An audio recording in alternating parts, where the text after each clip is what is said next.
Good evening. First, apologize for being late, and thank you for joining this school board work session meeting of November 11th, 2014. We'll ask everyone please rise for the pledge.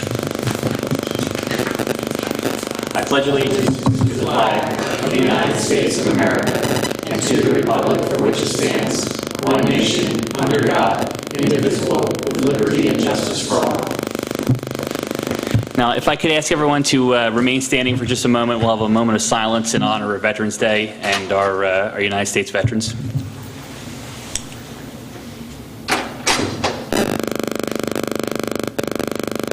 Thank you.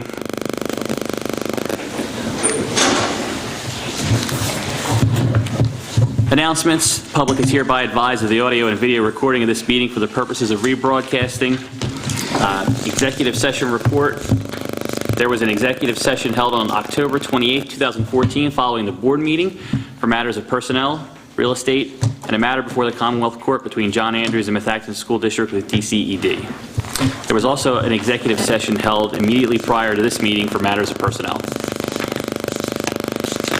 By way of attendance, Mrs. Shackelford and Mr. Phillips are absent tonight. And I'll move on to recognition of guests and scheduled speakers. Dr. Zerbe. I plan to provide the board and the public a presentation of my entry plan report. So if I could ask the board to take seats in the audience, I'd appreciate it. Thank you.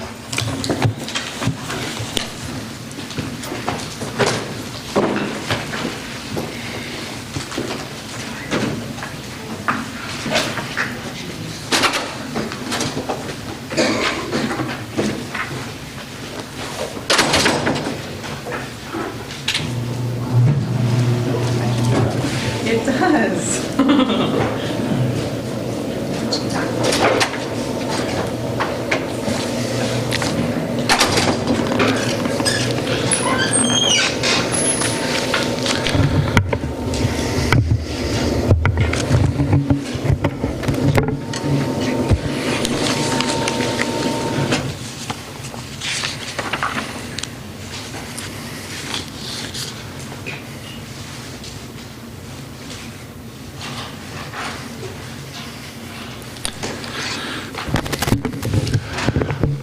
Well, good evening. This evening, I'd like to present to the board and the public my entry plan report dated November 11th, 2014.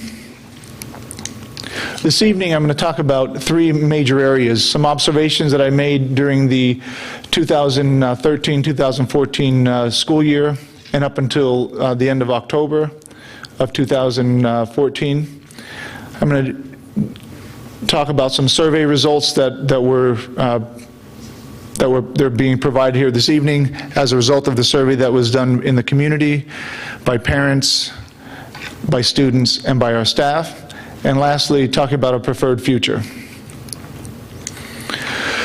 Essentially, the Methacton School District operates 8 school buildings, has an enrollment of about 5,000 students, and the Methacton School District historically performs much better than the state average on standardized test exams like PSSA and Keystone and so forth.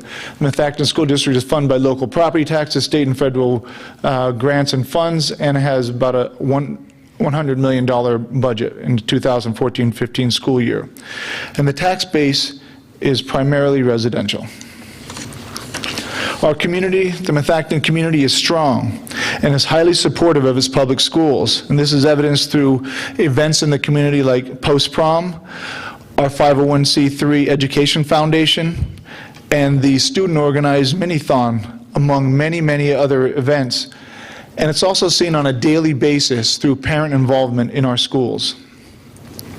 There are partnerships between the school district and our townships, and they provide an opportunity to provide services to the community and make the community our priority.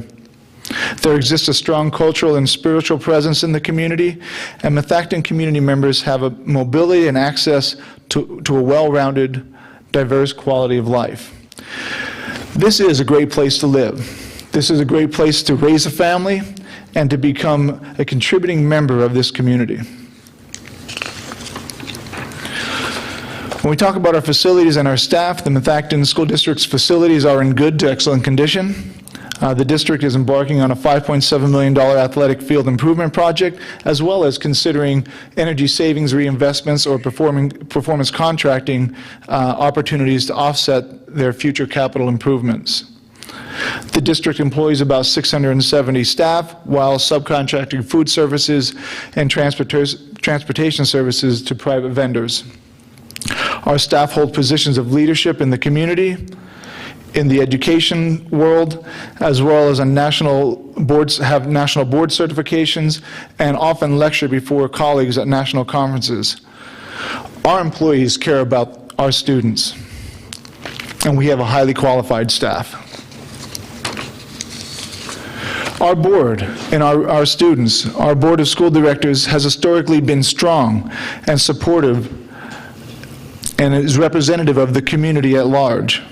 The Methacton students continue to exhibit success, obtaining perfect scores on SAT exams and hold distinctions of obtaining the 13th highest school performance profile in 2013. In addition, Methacton captured 6 Pac-10 championships, 3 District 1 titles, and the members of the class of 2014 have earned scholarships and grant money in excess of $16.4 million to further their education. Our facilities, our staff, our board, and our students are top-notch. Our programs. The curriculum, we are working towards aligning our curriculum with the PA Common Core and updating the written curriculum. We need to coordinate our data-driven decision-making processes by developing a common language and assessments, examining our teacher practices, and coordinating the K-12 articulation. In our program, Methacton's curriculum focuses on core fundamental knowledge and prepares students for success by incorporating character education, various teaching and instructional methodologies, supplemental resources like technology, and most importantly, provides a high level of rigor. Programs are designed to prepare students for college, career, and life after high school. Our community, our students, and our staff are proud of the programs that they offer, and so am I. Our finances, our ability to accomplish our vision for the future is commensurate with our ability to manage our finances. And I believe that our board and my administration are well poised to work together to accomplish that. Our current economic climate necessitates the need for us to be flexible and to continue to challenge the status quo with regards to spending and revenues. I believe that my board and my administration is doing just that, is working together for the betterment of the Methacton community. If we take a look at some of the survey results, when we talk about strengths of the Methacton community, we talk about results from the community members, from students, and from staff. There's a very prominent theme here. The first theme is that in all 3 groups, teachers and parents, or teachers and the community, seem to be the strongest part of the Methacton School District. In addition to that, the second being the academic program. Again, these results will be online for view by the public in more detail. I know it's hard to see here. But essentially, it's important to know that there were over 2,400 respondents to the surveys. Yes? Could you help me remember when this question was posed to respondents, was that lineup among the... These were, yeah, good question. These were open-ended questions. This was an open-ended question. It asked, what are the strengths of the Methacton School District? And basically what had happened in this case, working with Angela Lynch in our communications office, we went through each of the respondents and we categorized them into themes. So read through all the paragraphs of information and then took the main ideas from each of those statements, put them in the themes. So these are themes, and as you can see, for example, the community responded. There were 249 distinct references to teachers being the strength in the community. In addition to that, there were 109 responses from the community about parents and the community's support for our schools. If you look at the students, they overwhelmingly, similar to the community, chose teachers as the strongest aspect of our district, followed by athletics and clubs.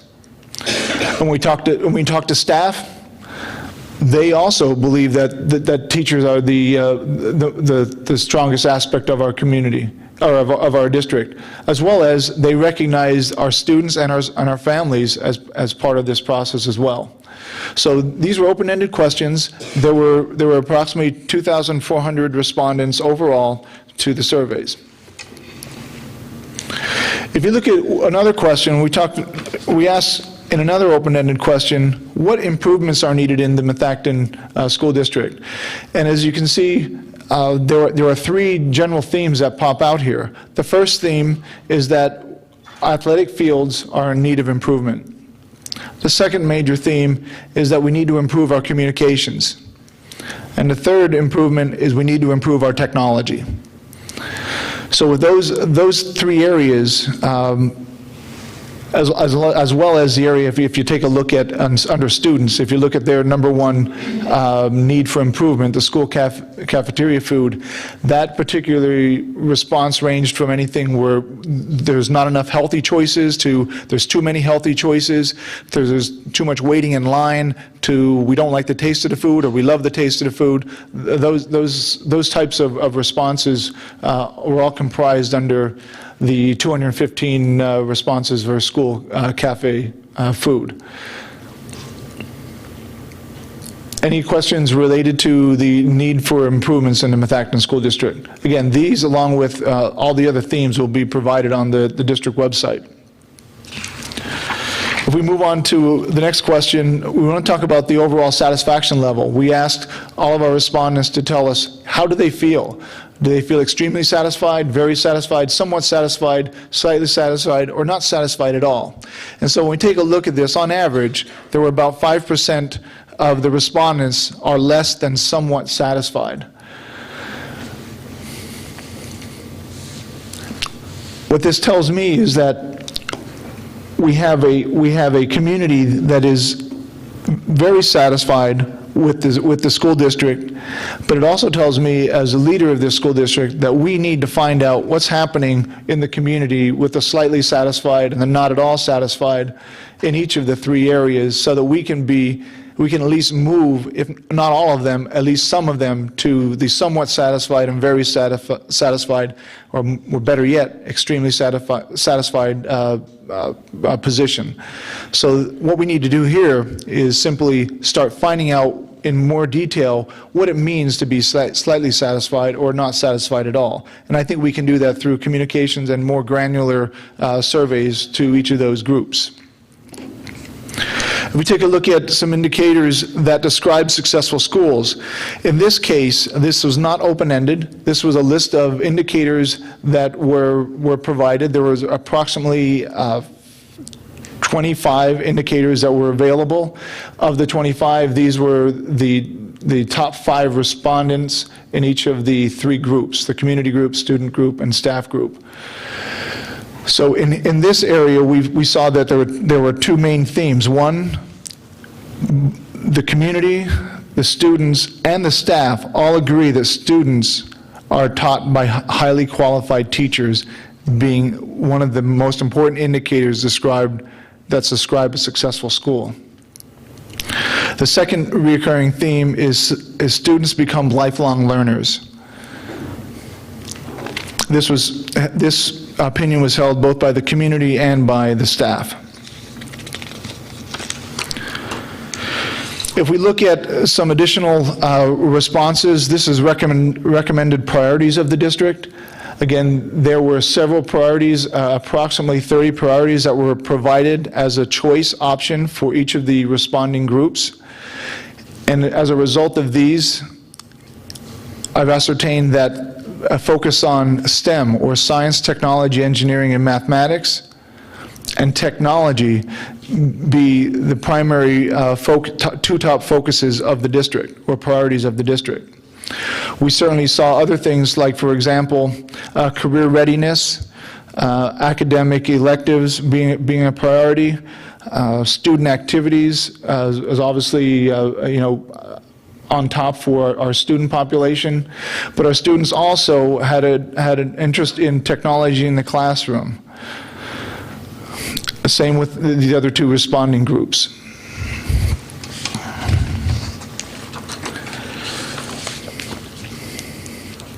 So when we talk about the future, there's an author and nationally known education leader by the name of Peter Drucker that says the best way to predict the future is to create it. So what I'd like to share with you this evening is from my observations, from my discussions with individuals in the community, from discussion with board members, from discussion with my administrators, from discussions with students, from review of documents, and from my observations as well as the results of the community, student, and staff survey, I offer you my recommendation for the preferred future. I think it's important that when we talk about the preferred future, it's a future that it's not necessarily a destination, but really an opportunity for us to take the information that we have today and leverage it to make important decisions for the future of our district and the future of our children.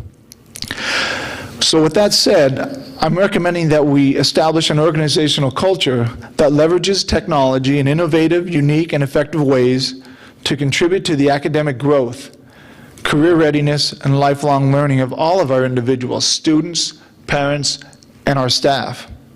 I also recommend that we establish an organizational culture that is flexible, sustainable, and data-driven. And lastly, create an organizational culture that encourages participation in the decision-making process for the collective benefit of our community. Let's talk about each of these three. When we talk about leveraging technology, we must keep in mind that technology isn't important to the school district in and of itself. Certainly it helps us be more efficient with, say, in the business office, or it helps me communicate from time to time with constituents. But really, on an educational and academic level, we must see technology as an accelerator. We need to see technology as a way to provide opportunities for our teachers and for our students to either accelerate at a faster pace or to decel at a slower pace, so that we can provide the proper opportunities and the proper education for each of our individual students. So for example, one way to do this is to provide an online virtual campus environment, similar to that you find when you go to a college or university. We need to provide a one-stop shop for our students, our staff, and our parents in order to gather the information, access relevant content related to the curriculum, and to work together in a household to learn the things that are necessary in order for our children to be successful in any career pathway that they choose. We need to also take into consideration our physical environment. We need to turn our schools into mobile instructional environments where we utilize not only district resources to provide access to technology, but more importantly, allow students and our staff to use their own devices that they're comfortable with in order to reach a collective end. We need to extend our delivery model beyond to include online and hybrid course offerings. Why do we need to do this, you may ask? We basically need to do this to break down the barrier of time. Much of what we do in a brick and mortar environment, and this is unfortunate, is deal with the outcome of time. Everything is based on time. We have a class period that goes 43 minutes. It starts when the bell rings and it ends when the bell rings again. What we need to do is have a flexible environment that allows for our teachers and for our students and our parents to be responsible and independently responsible for driving their education. We need to expand our communications by leveraging social media and other relevant and emerging technologies. We need to do this in a way so that there's no wrong door, there's no missed opportunity to inform our parents or to inform our children, to inform our community about happenings in the school and their opportunities to get involved in something that's important to them. We also need to maximize the use of college and career readiness resources such as Naviance that we've had presented here in a previous meeting. But essentially, we need to provide a way so that we take career readiness and its information and put it in the hands of students and parents so that together with the school, we can best prepare and guide our children towards successful career pathways. If we look at the second objective that I've outlined here this evening, we need to create a culture that's flexible, sustainable, and data-driven. We need to take our resources, whether it's financial resources, whether it's people resources, what have you, and our working conditions, and we need to make sure that they're responsive, that they're relevant, they're timely, and they're competitive. We live in a highly competitive educational environment. Although we are considered a public education entity, we continue to compete for students at various levels, from parochial schools to private schools. In order to maintain our quality of life, quality of schools, we need to be competitive in getting those children into the Methacton School District. We need to establish a culture where fiscal sustainability and sensibility are at the cornerstone of our thought processes. I think we can only do this really through educating and walking the walk. We need to establish a culture of data-driven decision-making. This, along with establishing a culture of achievement value analysis. This is really taking the process of where we do not start any new programs or initiatives unless those programs provide an optimal benefit and have been vetted and have proper financial provisions put in place, proper professional development put in place, and establish a system that we can use data to define a predicted outcome. We need to put achievement in all of our decision-making processes. How likely are we able to achieve the goals that we expect? And we do that through data.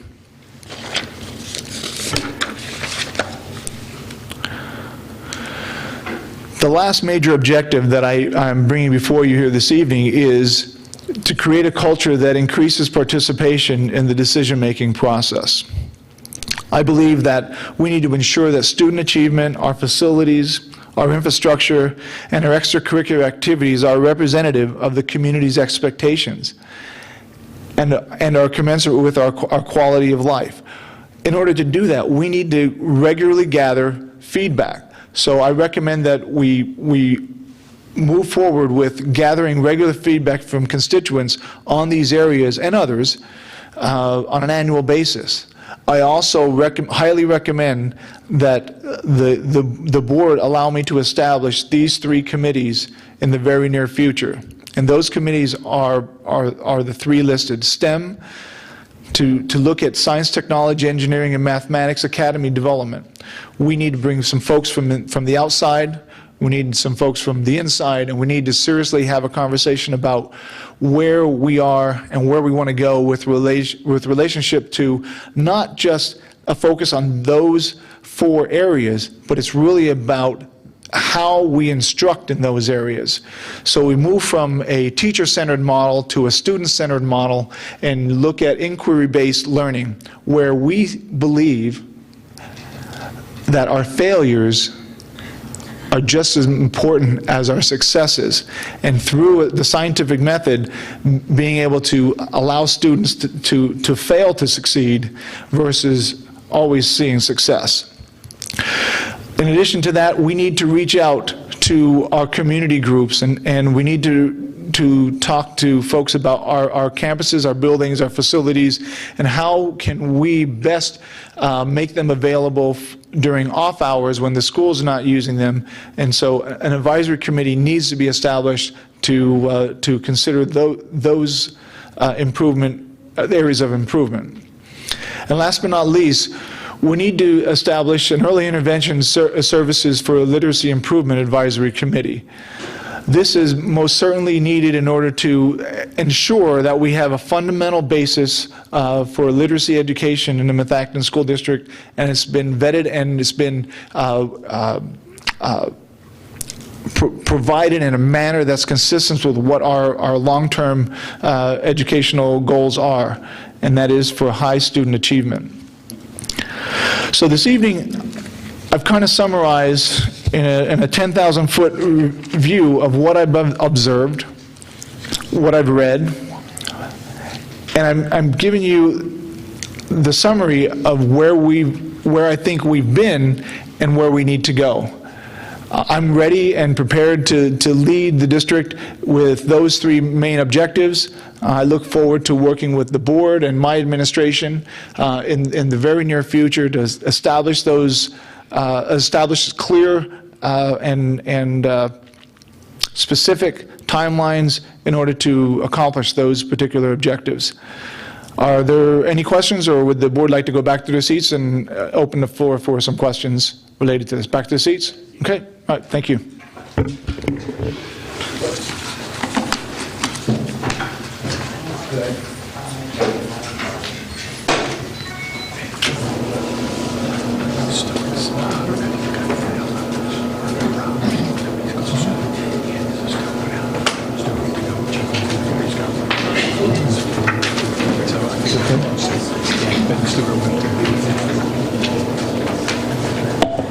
So questions, comments for Dr. Zerbe based on the entry plan?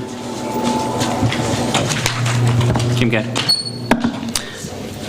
Yeah, I guess I'm struggling a little bit, probably as much as maybe 9 months or so ago, I had, I guess, put forth the question of our whole game plan going forward, hoping that we might be able to have one vision, one plan to move us forward.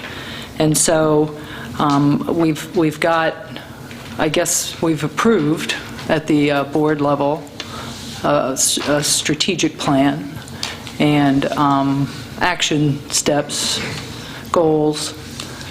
And so now then comes the vision with yet other goals. So I guess my struggle is, how do we merge all this together and get one user-friendly plan that we can use and we can monitor? It would probably be very helpful to me if we could find a way to merge the two and come up with maybe a calendar, a spreadsheet, an Excel. There's an awful lot of due dates, there's an awful lot on the plate, and I think for us to be diligent in our role, I think that that's what would be helpful for me.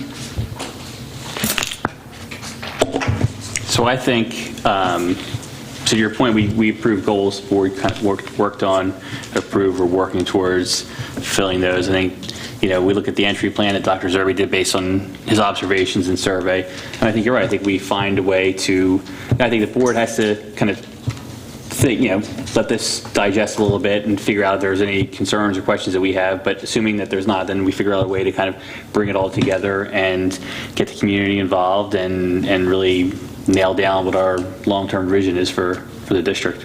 Yep. Other thoughts? I agree. I agree with that assessment. I think it's very important that our goals be clear and in concordance with each other. I think there's a lot of good information in here, a lot of good objectives. But I do agree. I think that there's a lot here when we put together what we had already put together previously. So it's a matter of really sitting down and prioritizing. I think what we really can accomplish in a 12, 18, 30, 12, 18, 24-month, their 36-month period, whatever it may be. Yeah, I think, and this is just my opinion, some of the things that we just looked at today, for example, STEM Academy, that's not something that's going to happen in likely 12 months. So I think that, we take what we've done and what Dr. Zerbe done, we put it all together. I think that there's certainly room. The calendar is important. Are we talking, let's get through what we're getting through now, and then when does some of the other stuff fit into that? So I think there's all good stuff. And I think there's, I think we can just find the way to do everything, and there's things that can't fit. We figure out how to place them and prioritize them based on resources and time and bandwidth. I mean, I'm always a proponent of doing a few things very well, knocking the ball out of the park, than doing too many things semi-well. Good. Other thoughts, questions? I'll just, I think, add in agreement, but I think much of what Dr. Zerbe has laid out is more of a process going forward. And as we accomplish our goals, which are more near-term, and we establish newer goals, we certainly need to keep these directions in mind as we establish new goals going forward. So I think it will fit fairly well as we go forward in that manner. Other thoughts? Anything else? I do not have anything else. I just want to thank the board for extending some time here for me to not only present this, but extending my due date to get this accomplished and to get it before the board and the public. I will tell you that we'll be working with Angela tomorrow to get this posted to the district website as well as the survey results, and we will communicate that out to our families as well, because I believe whenever we ask someone to complete a survey, it's important for them to get that information and know that it's available for them to review what their input has been. Great, thank you. Yeah, go ahead. As far as publishing that information, I mean, we have a lot of due dates in here as far as we mentioned before. Is that something we want to have definitely in there, or something we're going to commit to? We have dates in here. I think we just all said we had to fit how else kind of fits together and when we're going to get it done. Does it make sense to have these dates in here?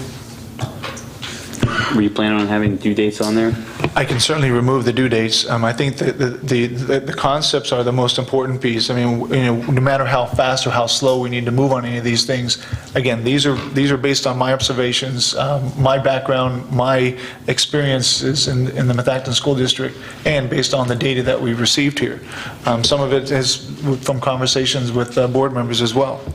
So the speed at what we do this and to the level or degree that we move forward with any of these particular objectives are at the at the collective nature of this board of 10. So I think what's important is we establish these are some major objectives. We're talking about the culture of the organization, and those main pieces should be in front of the public, but those specific due dates are probably not relevant until we have the opportunity to sit down and flesh all this out. Because we may say that the STEM is more important today than I may have in this due date, and therefore we may need to timeline up. So I think it's going to take some review by the board, and we need to work through that. But I do want you to know that these are some really important cultural opportunities for us to be a stronger organization moving forward. And I want you to know that I appreciate your consideration in these matters. But I will remove the due dates if that's the will of the board. Yeah, I think that makes sense. And I think, to your point, I think it's important for folks that responded to the survey to see the data up there, and the entry plan is submitted in the spirit that it is. It's your observations, and it's what you presented to the board, and we'll act on it and move forward. One piece that I found interesting was the community responded. STEM and technology and those types of issues rated high in the community response. And I think it's the nature of folks seeing what's important for our students to learn to progress in their career. So it was good to see that. Okay. Other comments? Any other scheduled speakers or guests or anything? I have no other scheduled speakers for this evening. Sorry, did you have something? Yes. The only thing I was going to say was, I'm wondering if, you talked of STEM Academy and you talked of these online courses and the virtual campus timelines. I guess I would like to get a little bit more information on that, or what exactly you're meaning by that. I mean, these concepts are great, but I guess whether we do that as we go forward or we do that now, I sort of, before we get on that track, I'd like to know what you mean by what you want to do with those things. These could be concepts that are just out there, how you would take care of that in the fact.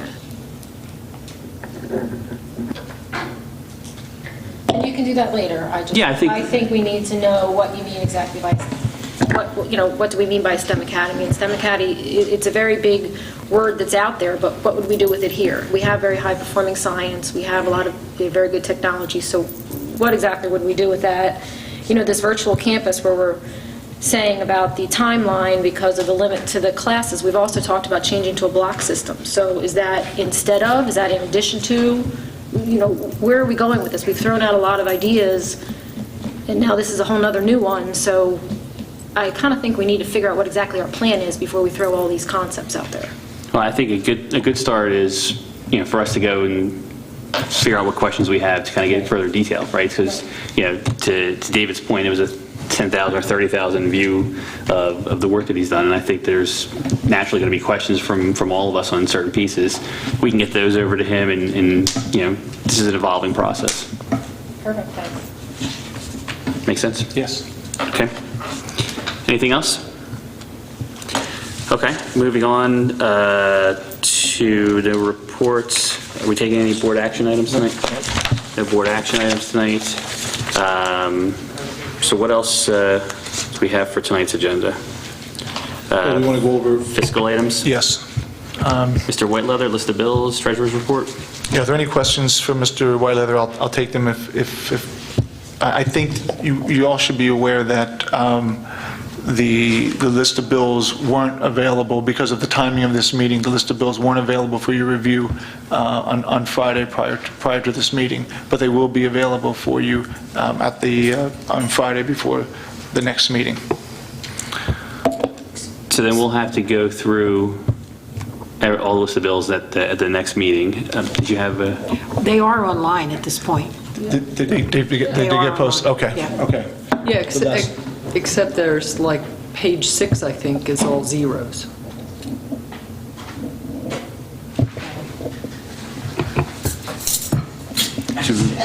Do we want to go through anything with Stuart gone, or? I really haven't had a chance to go through I haven't had a chance to them look at them. in I the didn't same see them detail. online. Perhaps we could do it by email. I mean, we can certainly get Ask you questions. questions. Yeah, if you have questions for me, please send me questions and we'll get them answered. And then we'll just plan for a detailed review next week at the voting meeting.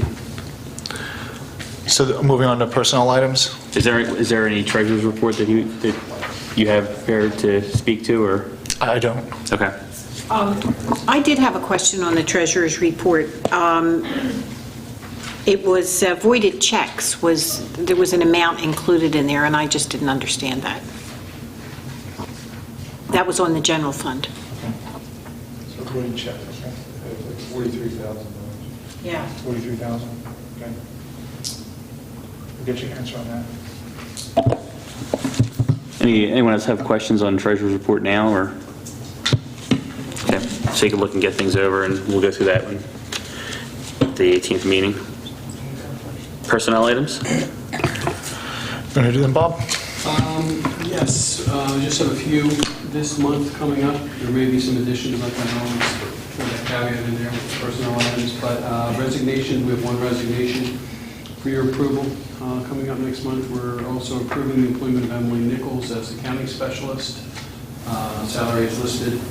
We have one uncompensated leave professional for the extension of leave.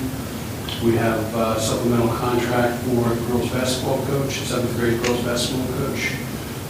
We are adding one person, Ashley Weirzel, to the list of community educators.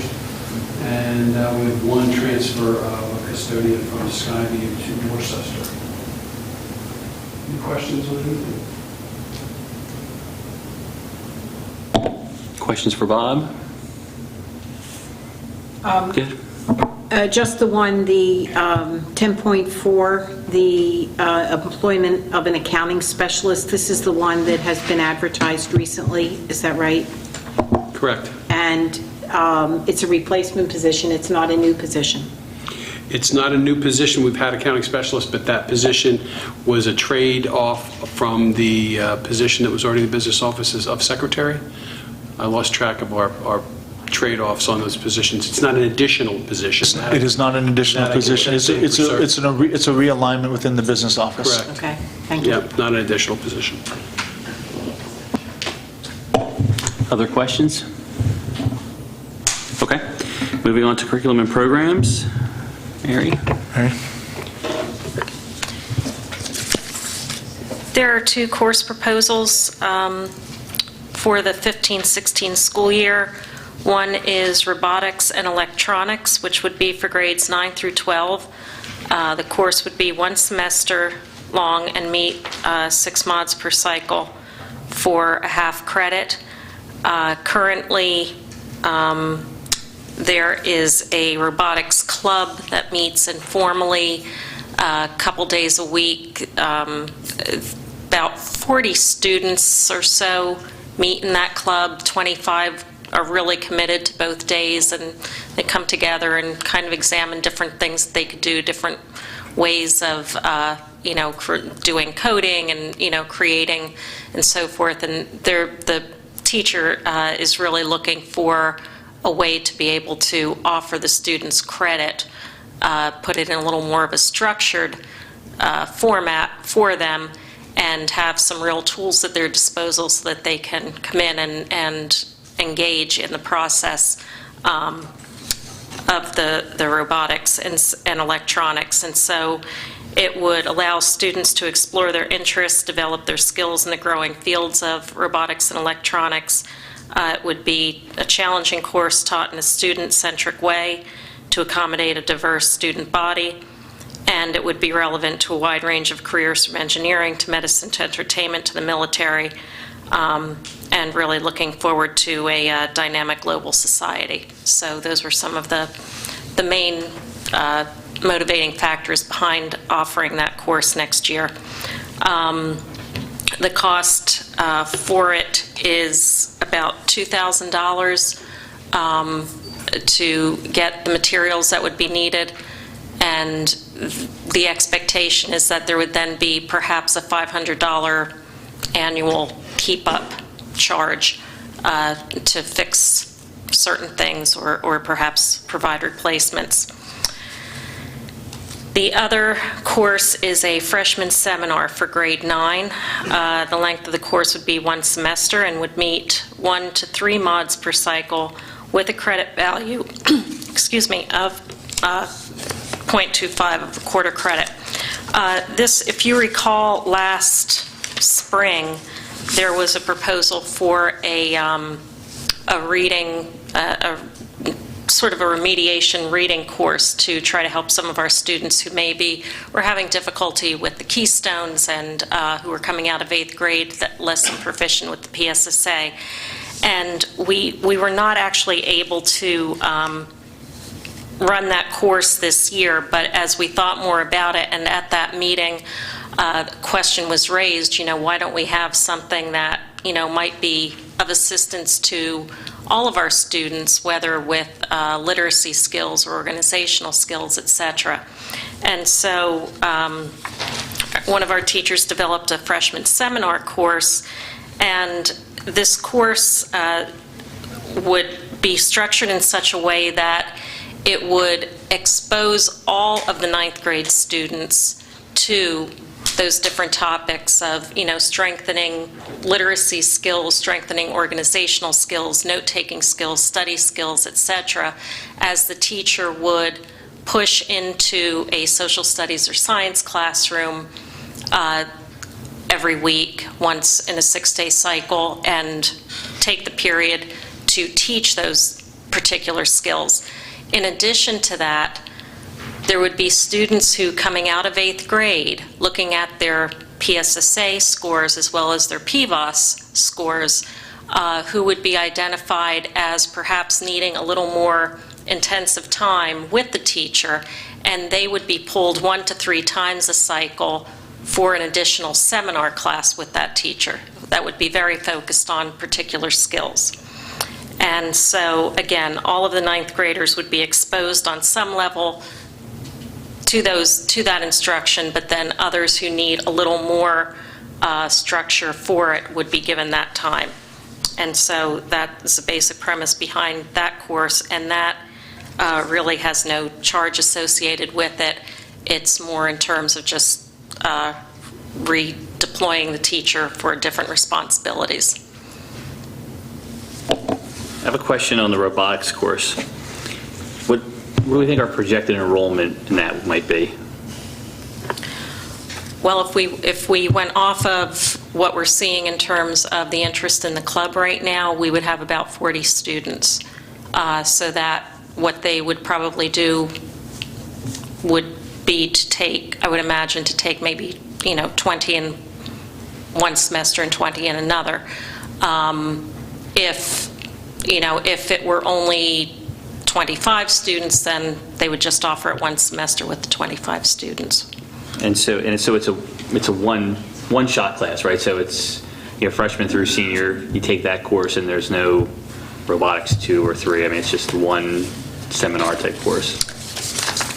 Let me double check my notes to make sure.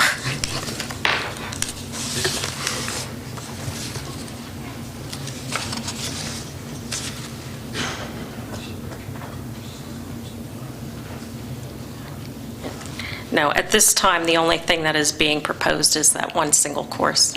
And then, just last question. So has the interest in the club been consistent over the past few years? From my discussions Yeah. with the teacher, that's my understanding. Sorry, other questions?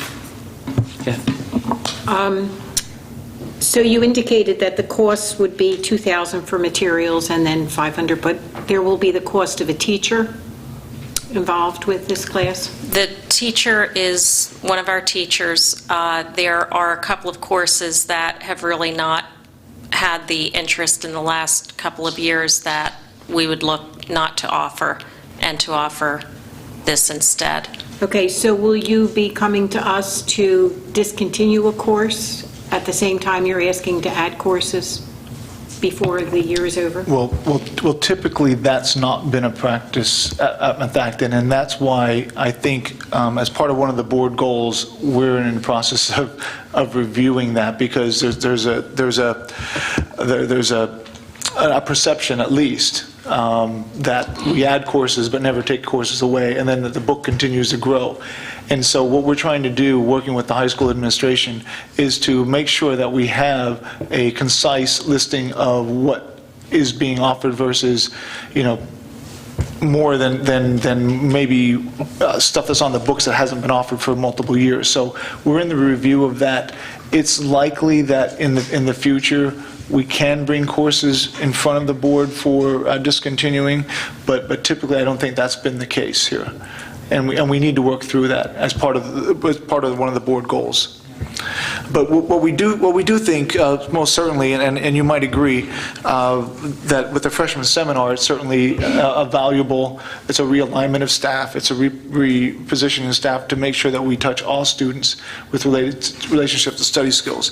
The robotics program, I think you need to understand that, at least in Montgomery County and throughout the Commonwealth, the robotics and engineering type of courses are prevalent. And so it may only be class 1 or level 1 at this point in time. I think we need to determine what is the interest, where do we need to go further with this, and it may actually dovetail well into a discussion with STEM and how robotics fits into that whole process. So, we have those before you for approval at next week's meeting.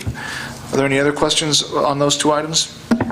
Yeah, I have a question. I guess primarily the freshman seminar, and I'm recalling the middle school experience where we have an option once the student gets to 8th grade to either go into the literacy for more reading, I guess, exposure and maybe a little bit of informational reading or a language art. And so I guess I'm wondering how this would coincide with our whole vertical articulation, and if this isn't maybe a day late and a dollar short, and are we doing all we should do at the middle school level? Should those literacy, that literacy program at the middle school maybe be ramped up? I think that's a good question, and I appreciate that, because I would say that if this course is approved, that one of the goals would be to bring together, in particular, the teacher of the literature course at Arcola with the teacher who would be looking at developing this course, and, as you said, making sure that it isn't just a repeat, and that we're really doing something to further develop the skills. I do think, though, that one of the key pieces of this is with the informational text that has become, sort of new with the PA core, and I believe in the importance, certainly, of our students doing more with informational text, because certainly we as adults, anytime we think about the type of text that we read on any given day, it's a lot more, if not completely, informational than it is anything that we read from a novel or a book of poetry. And so we really need to help all of our students, whether they struggle with reading or whether they excel with reading, because the type of literature, the type of reading that we have typically given, and in schools everywhere really, has been literature, with a little nonfiction here and there. So I think this is a little bit of a shift for everybody. And so the other piece of this, I think, when they're doing the course in 8th grade, they're really looking at, again, trying to make sure that students can get some of the skills that maybe they missed along the way, be successful throughout the year in all of their reading, and show achievement on the PSSA. This would be a way also in 9th grade of kind of shoring up and helping those students maybe before they even take the Keystone exam in 10th grade, rather than waiting until after they take it and then they're not proficient and then trying to remediate, maybe getting more of those students who would not immediately be proficient and help them so that they have a better chance of being successful. But I do think you make an important point, and we'll make sure that we get them together. Great. Other questions? Yeah. I did want to say thank you. I think that's great. I especially like the part that you're going to have study skills in there. I really think that's something that we need for a lot of our students. But the one question I do have is this going to be a class that's graded? Is this going to be a pass-fail, or is this just going to be something everybody has to attend? The students who are pulled out for seminar would actually receive a quarter credit. And your question about pass, fail, or grade, I don't, but I would say that it's pass, fail, but I would have to check on that. Oh, I thought every 9th grade student was going to get this. Every 9th grade student will be exposed to all of the content in it, in terms of all of those different skills, because the teacher will meet with them in either a science or social studies class one day of the 6-day cycle. But not all of the students will end up getting the quarter credit for it. That will be kind of on top of whatever they're doing in science or social studies, they'll get that day. The students that would be pulled out for additional seminar time with the teacher would get the quarter credit. Okay. But just want to make sure I understand. So this is a remedial in the sense that this is being done for the students that need this extra help in these areas. And just going back to what Kim had said, if we do a better job, if we can do a better job at the Arcola level, would there even be a need for this? Then maybe there still would be. I don't know. The seminar is for students who can use more support in those areas.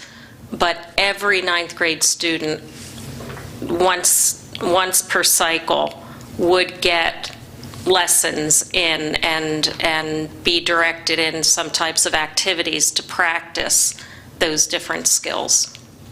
And yes, perhaps, and I don't know, again, I think there might be a little bit of a difference in terms of the focus in 8th grade than there is in 9th, but I think if we look at getting these teachers together, perhaps down the line, we would not need that seminar piece of it. But for right now, as we look ahead to the keystones and that, it's probably a good idea. Kim, other questions? Just one, if I may. Just if I'm following this, some percentage of the freshmen would then get this separate instruction in the seminar. Yes. And would that then mean that those students would then miss classwork in other subjects?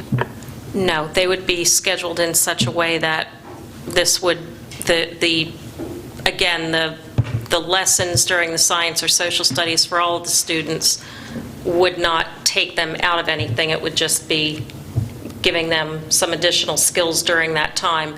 The other students would not be pulled from anything, as opposed to perhaps a different elective or a study hall or something along those lines. That's what they would be in. Thanks. Anything else? No, I do have one more, I'm sorry. Okay. Just to add to what Kim and Greg said, as I'm listening more to how Peter asked that question, if they're being pulled out of science and social studies at the high school 9th grade level, so we're talking, right?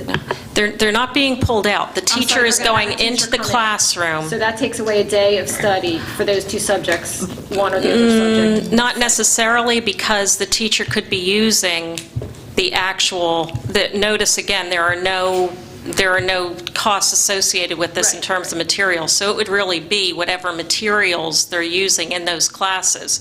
It would just be, it would kind of get the students digging deeper into the skills within those classes using those materials Okay, at that time. okay. Other questions? Okay, moving on to item number 12, policy. Dr. Zerbe. There are no items for a first reading, but there are items under second reading, policy 124, 124.1, 125, 126, 127, and 130 for approval as a second reading at next week's meeting. Are there any questions related to any of those policies? I believe Policy 126 is on the Policy Committee agenda for our meeting next week. I think at the last meeting, it was deferred as opposed to having been approved, based on the minutes of the Policy Committee. I did read the minutes of the policy committee, and I checked them against my notes, and I looked at the language. Really was the conversation was really about how the language is worded in that particular policy. So, for example, I made the corrections as I thought the committee had asked. If we want to take that off for a second reading and have it looked at again, we can certainly do that. Yes, I'd like to do that. Yeah, Okay. because I have some questions about it too, and I wasn't. Then we'll pull it off for second reading. Right, thank you. Any other questions on item 12.2 up for second reading and approval next week? Okay. Item 13, other. Dr. Zerbe, anything else? Yeah, I have 4 items. The first one, I think that there is a recommendation from the Finance Committee at this point, and I'd just like to ask Mr. Roth to, provide that recommendation to the board based on what we heard at this evening's Finance Committee meeting relative to the bond refinancing restructuring options. Mr. Roth? Thank you. Yeah, the Finance Committee met prior to this meeting, and we discussed at length the bond refinancing options we had. And in a nutshell, basically what we're going to do is the committee is going to recommend to the board that we hold off on doing any of the refinancing for now. The primary reason is that we had several options to to go over this real quick is we had that original bond refinancing, option A it was called. That would give us a savings of about $200,000. Then the option was to do a wraparound on a lot of the other bonds, and there were 3 different options on that, and all of that designed to free up cash flow for the district, but at a significant cost. At the end of the day, we decided that it would be wait to see if we will need that cash flow in the coming months. So we felt that, the committee felt that it would be best that we hold off approving any bond refinancing at this point. We'll keep an eye on it. Glenn from our bond company will keep an eye on it with Stuart, and they'll report to us if there's any changes in that thinking. But as of now, we are going to recommend to the board that we do hold off on that. And perhaps in March or April of next year, as we close in on the final budget numbers, it may become necessary that we revisit this and take action on one of the other options. Option A is always on the table to do that refinancing, although if we don't do it in 2014, we do lose a little bit of it will pay us a little bit more interest to do it later on down the road, but that option A is essential if we want to do any of the wraparound financing because of the nature of the bonds. So that's what we are going to recommend, that we hold off. Okay? So there's no action needed. Any comments, questions? Okay. Dr. Zerbe? Thank you. The second item I have is just, I want to provide the board an update on the board goals. And just briefly, I want you to know that under the education goals, goals 1 and 2, goal 1 being a review of high school course offerings, we've collected majority of that information and are prepared to provide that information to you in draft format for your review. I should be able to get that before you as early as the beginning of next week. The second item I want to share with you is in your achievement. I believe that we'll be working towards a presentation on that for our next meeting. Mary Katona will be talking about a follow-up to the PSSA presentation, as well as talking about the SPP scores that were recently released. Under operations, the contingency plan, I believe that we have a plan with some high-level considerations related to the goal as it's outlined. The one goal that we haven't had much movement on at this point, and I will just make the board aware of this, is under operations goal number 2, both communications internal and external, and I believe that there was a formation of a committee to start that, and we just need to start, communicating with the communications committee in order to start getting some of those items completed. And then lastly, under operations, goal 3 was contract and agreement planning.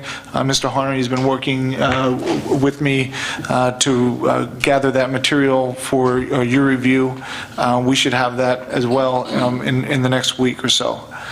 Under finance, the fund balance, we've had conversations in finance committee, and we've had conversations at the board level about what to do with some of the savings that we've had relative to the outsourcing of transportation. And so although we haven't necessarily met that goal under finance, we've had at least some conversations about what to do with some excess revenue, and I shouldn't say excess, there is no such thing. A portion of that funding to deal with the potential to deal with the fund balance. Under finance goal number 2 and 3, we have those reports just about ready in draft format for your review. And lastly but not least, under capital projects, we have both moving forward with the field projects, which is actually next on my item, one of my items to just update the board and the public on, and then the student enrollment capacity study. We're still moving forward with providing that data to the board and to the public. The next item I have is Well, let's stop. Any questions? No? Okay, go ahead.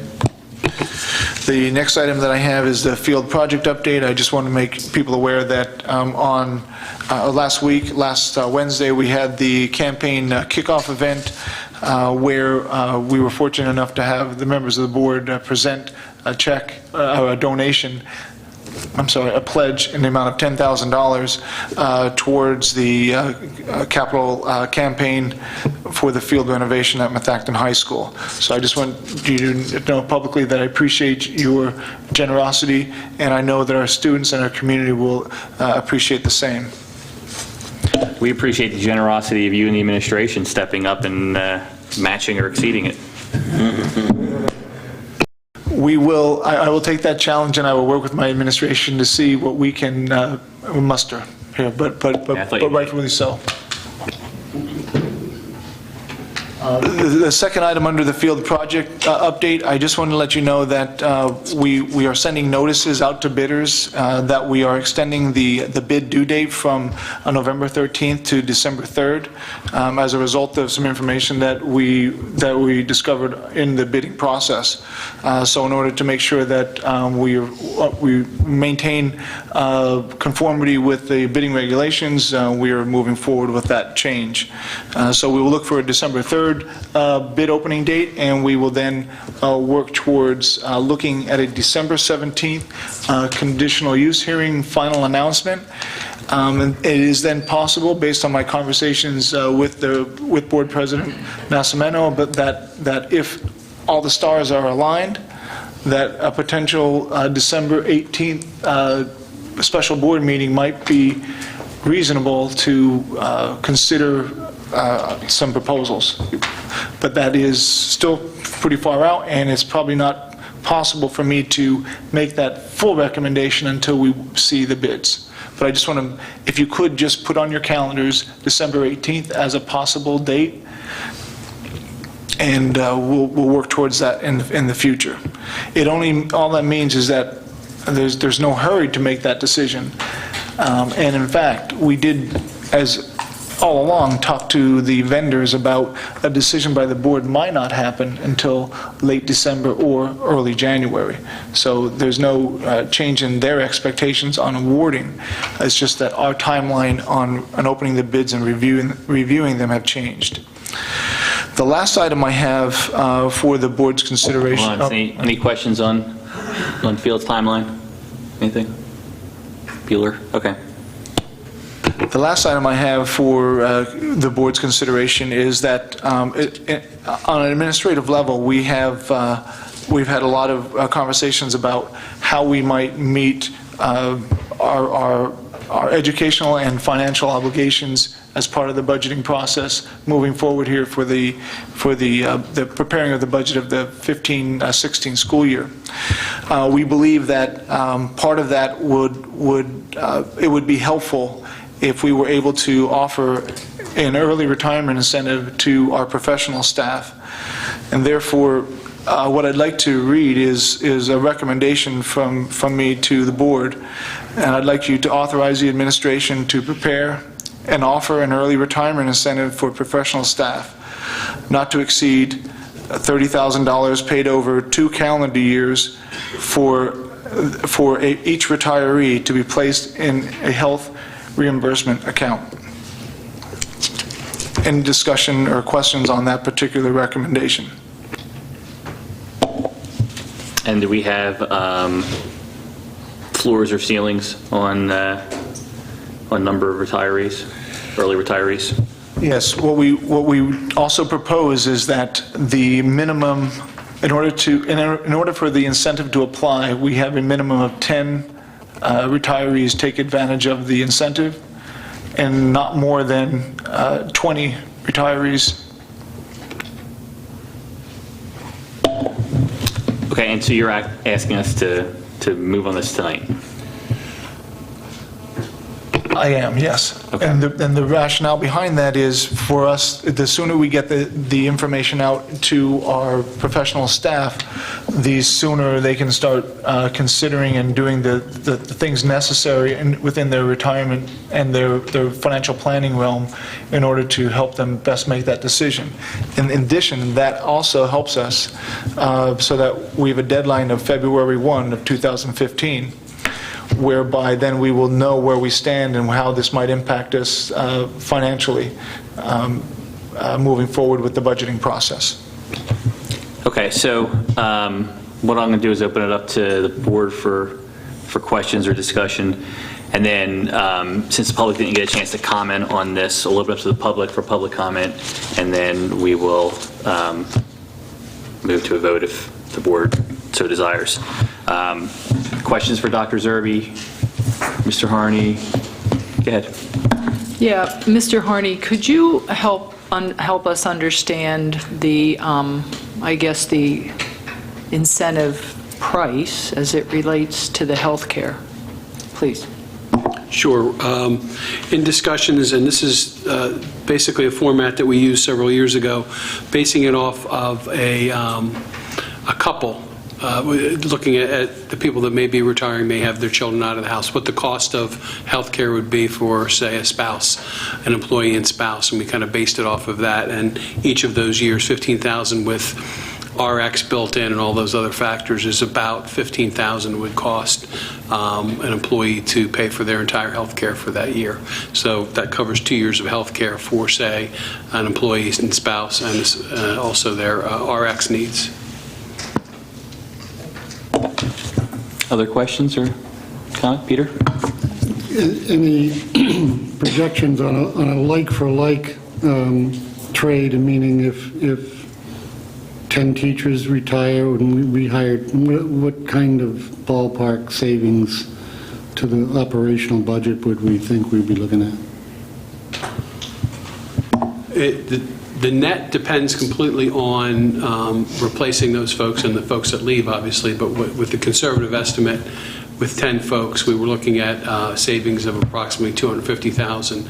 And that's the most conservative estimate on those 10, and that's replacing all 10 of those teachers with a limit of 20. And we talked about possibly extending that limit if we did an analysis that allowed us to do so. That number could go up substantially, and if we got into an area where we weren't replacing teachers, those costs are straight across savings for each of those positions, which someone at the high end with all of the cost involved, you're talking in excess of $120,000 per employee at the high end. Thanks. Other questions? Comments? No? Any public comment?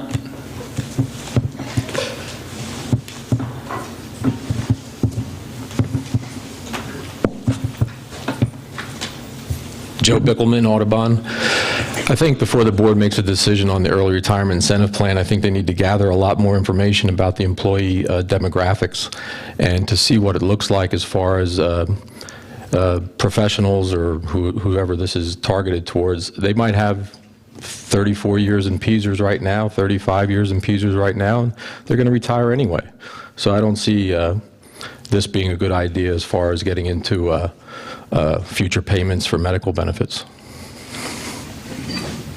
Thank you. John?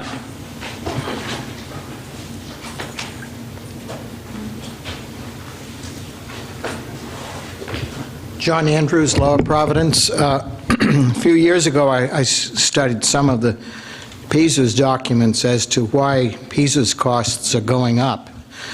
And one of the criticisms of school districts was that these early retirement incentive programs don't have the savings overall that are anticipated, because it raises the deficit in the PSERS program. You know, if you don't replace a teacher, you really can't claim that the savings of $120,000. So I think that this is one of those programs where there've got to be some professional studies out there to guide administration and school board on what the all-out, what the costs are throughout the things that affect your budgets. The other thing is that in the high school, for instance, there's been substantial enrollment decreases, and I don't believe there's been any changes in the number of teachers there now for maybe 4 years at least. So, if, for instance, someone was to, I think it would be helpful to view an early retirement program as a way of satisfying what to me appear to be a substantial excess of teachers. If someone can prove me wrong, that's fine. But I think as directors, you need to assess. Do you have the right number of teachers for the program and the students? And if the enrollment in the high school goes from, let's say, 1,800 to 1,600, and someone is claiming you need the same number of teachers, that makes no sense to me. And on the other hand, to be crying poor and credit downgrades and all of that, the solution is not making it more onerous for the taxpayers. Thank you. Thank you. Anyone else? Candy?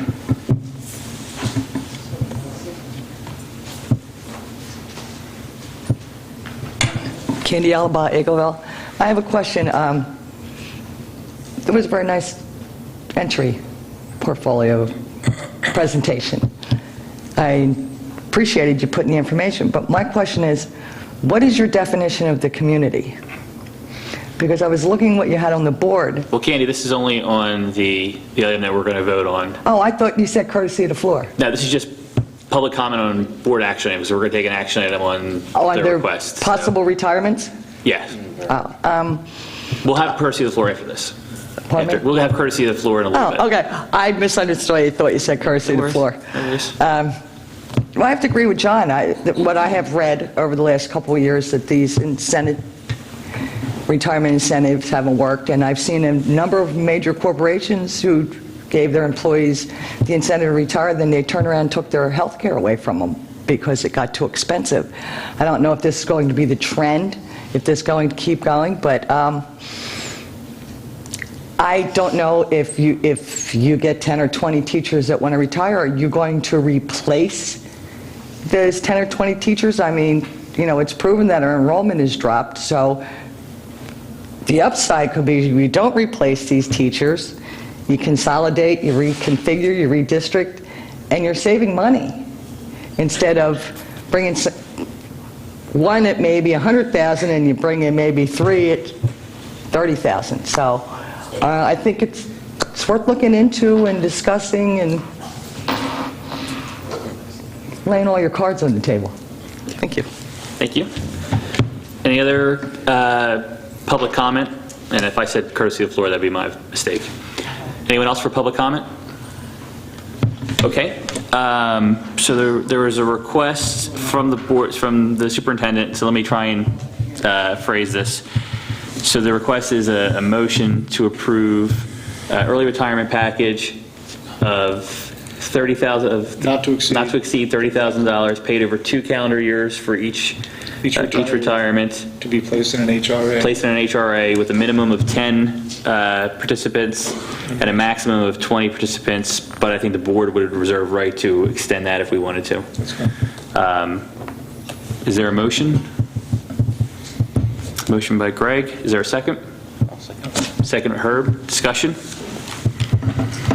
Yeah, I just want to, I guess, be clear based on some public comments that the recommendation the administration has made to the board is based on an analysis of the workforce, and there have been all sorts of reviews of eligibility and tenure and time in and all that stuff. So just to be clear, I'm looking for a yes on that.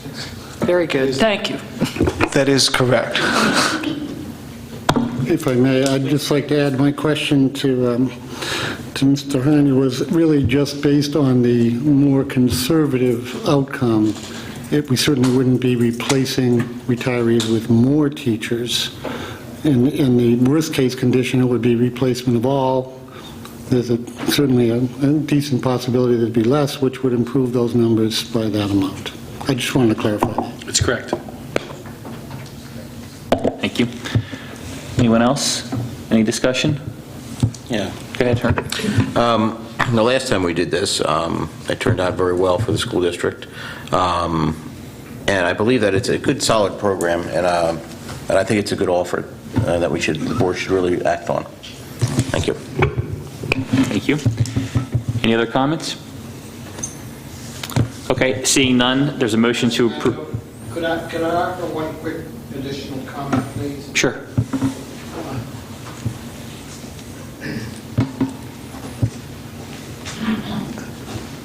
I think the administration has a good history of retirements by teachers year by year.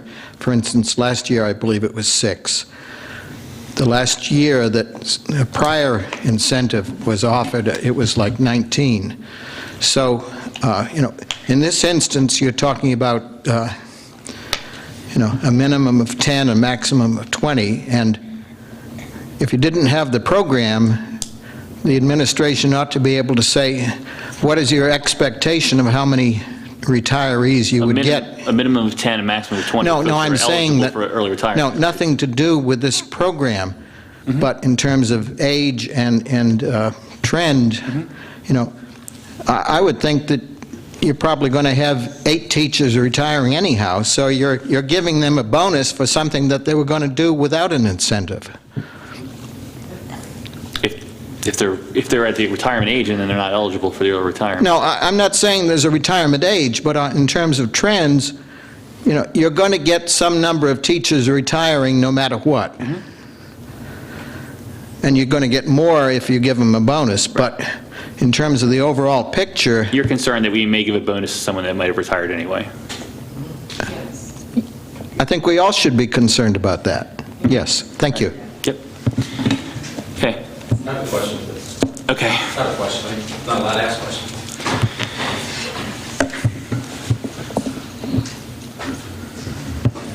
It's my understanding that the board is going to vote on an early retirement incentive plan now? Is that correct? That's correct, yes.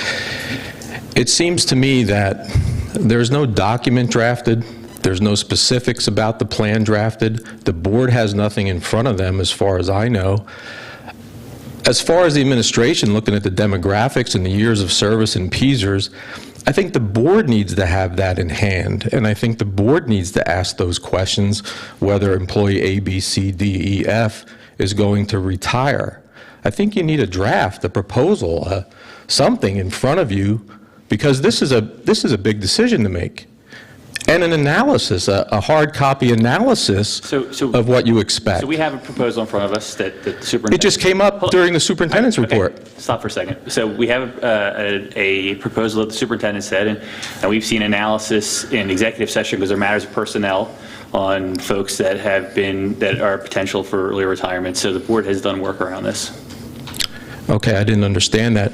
I think Ms. Woodring just addressed the superintendent and said, did the superintendent did the administration do the analysis? And I didn't get that. The administration would do analysis. Yeah, but I didn't get that. You guys talked about it beforehand. That's okay. Matters of personnel would be covered under executive session. Well, matters of personnel have to do with individual employees. If you're putting in a system of ERIP, that basically can be discussed in a public session. And which we're discussing now. So I just think that you should have something, a document in front of you that you review, an analysis. It just seemed like this thing just came up, and it is quite a big decision, I think. Okay. Thank you. Any further discussion? Hearing none, all those in favor? Opposed? 7-0. Passes. Moving on to Anything else? Do you have anything else? I have no other items. Item 14, dates for board members' calendars. November 18th, we'll have the policy committee at 9 a.m. and a regular board meeting at 7 p.m. And December 2nd will be the reorganization meeting and school board meeting for December here at the high school. Old business? Anyone have any old business? Any new business? Oh, sorry, go ahead. I think it was at last month's meeting that there was a proposal about a program that addressed bullying, and I just wondered what we were going to do about that, if anything. Well, actually, Ms. Shackelford sent that around, and I think, I don't know, Dr. Zerbe, if you want to speak to it, but I know that the administration has the details that Maria talked about and is looking into it. I believe I communicated some information out to the board directly related to this. I know that we collected the information on what our programs are in the district. I needed to make sure that you actually received that information, and I haven't done that yet with my secretary. But once that's confirmed, I think what I plan to do is talk to my building administrators about the bullying programs that we have in place and how they relate to this program, Rachel's Challenge, or other programs similar to it, to just ensure that for the sake of our students and certainly for your interest here, that we have a program that's meeting the needs of our children. And I plan to do that and report back by the December 2nd meeting. Any other old business? Please. At the last meeting, I asked about the criteria for the M Awards at Arcola versus the high school. Does anybody have that information? We do not have that at this time, but we're working to get that for you. Okay. Other old business? Any new business? Go ahead, Kim. I'm not sure it's new, but I would like to go back up the agenda for our, where am I here? For our 18th meeting. And I guess I'm looking at our performance profile, and I'm not sure, Mrs. Katona, if you've got your presentation already prepared, but in looking at some of that data today, I suppose I'm going to want information that might speak to causation. When we look across the elementary schools, there's quite a range of different scores. And so looking at the demographics, I would be interested, I guess, in your analysis as to maybe why there's such a broad range of scores assigned. And then, we get to the middle school, the upper elementary, and we get to the middle school, the scores are what they are, and then we get to the high school, and we sort of skyrocket to the top. And so it would just be interesting, I guess, for me to hear from the experts what the variation in those scores might be, given, again, the demographics. The other thing I guess I would be interested in is what you see in all those scores that might be action-worthy. If we're sliding a little bit in this area, does that mean that we formulate a plan to do something about it, or does it have to get to a certain threshold before it becomes an action item? So those are just questions that I have right now. Thanks. Thank you. Other new business? Courtesy of the floor? I'm sorry, did you have something? Courtesy of the floor? Candy, go ahead. You get to go first because there was confusion last time.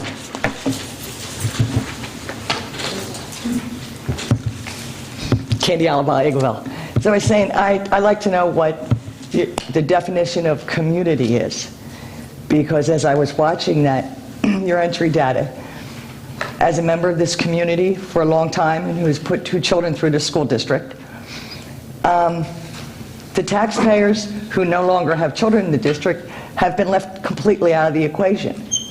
And the thing is, you have talked to the community, which I assume is the parents or anyone who puts their children in the school district, the students and the staff. Unfortunately, the top of that list is your taxpayers, because you come to us to pay for all these programs and to pay all your bills, but we don't have a say in the process, and the majority of your community does not have kids in the school district. And as a taxpayer before and after the fact, that I found insulting. I mean, I've sat in this room for a long time. I believe a lot of members of the community have a lot of opinions and thoughts and options for the school district, of how they would like to see the school district head into the future, what they would like to see to children learn and maybe get a bang for their buck. But over the last couple years, the list has been students, parents, teachers, and taxpayers. The list starts at taxpayers, students, parents, and teachers. Without the taxpayers, you will have nothing. And to disregard them, and I mean, I looked at what some of the groups found number one important on their list. I found it astonishing that the community that was participated found the turf project the most important, and special education was 10th. That's education. That should have been at the top. The staff, communication was first, special education was 7th. I find that disturbing. I mean, I am 100% behind education. I want to see the school district do the best job for the money that you spend and have 100% graduation, have 100% attendance, have the children learn. But you left out a whole segment of the community. I mean, I don't know if you mailed the surveys out like they did years ago, when they would mail surveys to my daughter after she graduated and she put the survey right in the trash and never answered it, which most of the kids do. I don't know if it was online, just on your e-alert, or I don't know how you did it, but I think if you want the community at large to pay for the district, you need to include all of us. Or maybe reach out and see how many are interested in participating. Some may not. I don't know. I would personally be interested in participating in a survey. I love surveys.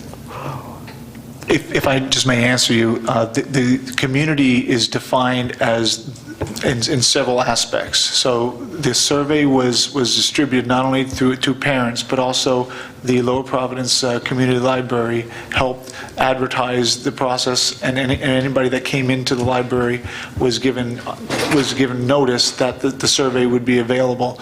And Angela, you need to help me. There were community events. There were. We made a substantial effort to include members of the community. Dr. Zerbe talked about the survey at some of his community forum meetings and described what the opportunities would be. For example, the meeting that you attended at the Lower Providence Library, the survey. The survey was posted on the Lower Providence Township's website, and there were placards at the library to invite individual members of the community to participate. Lower Providence Township and Worcester Township also advertised the survey on their website, and they also use their own distribution methods to advertise to the community to make them aware of the availability of the survey. It was distributed through e-alert. It was also distributed to parents who were included in the opportunity. So there's a wide distribution. Well, the only reason I'm looking is because I am on e-alert. I have certain things that I have stayed on since my son was in high school.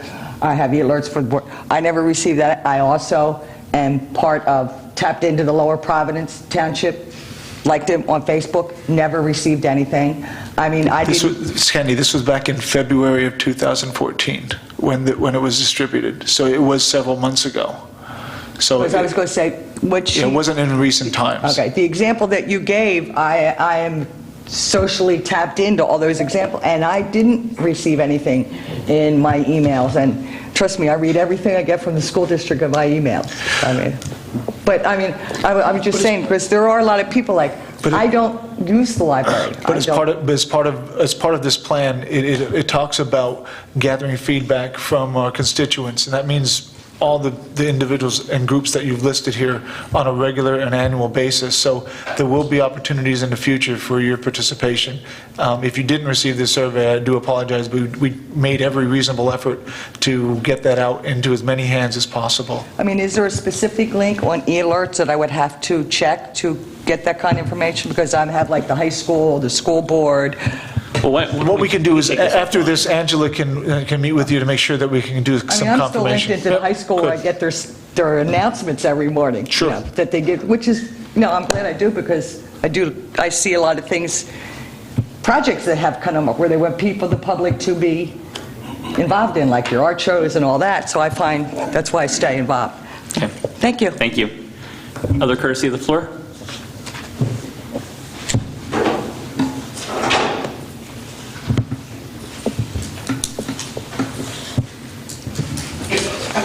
Joe Bickelman, Audubon. I'm speaking to the issue of 10.4 on the agenda. Approve the employment of Emily Nichols, accounting specialist, at an hourly rate of $24.42, effective date to be determined. I think this is a real easy way to save money by not hiring this person. What happened was the receptionist retired. The pupil service secretary went to be the receptionist, and the business manager secretary went to be secretary in pupil services. And you can correct me if I'm wrong. So there's no secretary in the business office as a result of what happened there. Currently, what happened in the business office, we have Mr. Whiteleather, and then we hired Danielle Penza, business office supervisor. I'm getting this right off the website. Her duties, part of her duties, are the duties of this person coming in. Bank recs, accounting clerk items of this person that you're hiring. That's what Daniel Penza was hired for. And she's an ex-business manager of Daniel Boone School District. So these duties should be like falling off a log for her. Simple. She can probably crank them out real easy. Also in the office, there's a Sheila Davis, accounts payable clerk. There's a Nancy Sabato, accounting and benefits coordinator. There's a Barbara Sharkey, an accounting clerk. There's a Cheryl Dungy in payroll. And you have to remember, there's 120 less bus drivers, hourly input for payroll, benefits, and things like that. There's 50 less food service people from 3 years ago. So that's like 170 less people that the payroll they don't have to handle that anymore, and the benefits person doesn't have to handle claim problems or issues with benefits. This is a person you don't need that you're going to hire for $24.42 an hour, and with 30% of gross salaries as benefits comes to about $66,000 a year. This is a simple position. Nobody would get hurt. You don't have to hire this person. The administration came forward with an idea to spend $2 million to free up $1 million of cash flow. If there's a problem that idea comes forward with, it would be simple when an opportunity like this arises is to save money. And you can save $66,000 a year by not hiring this person. I don't know what all these people are going to do in the business office, to tell you the truth. If there's a reorganization, where's the reorganization of work? Not just the people and where they are, but the work is still the same. So I think you can save $66,000 a year by not hiring this person. That's simple. That's a simple way to save money. Real easy. There's no need for it. And this person isn't here now, don't hire her. Thank you. Thank you. Other courtesy of the floor? Okay. Seeing none, I'll ask for a motion to adjourn. Brenda, is there a second? Kathleen, all those in favor? We stand adjourned.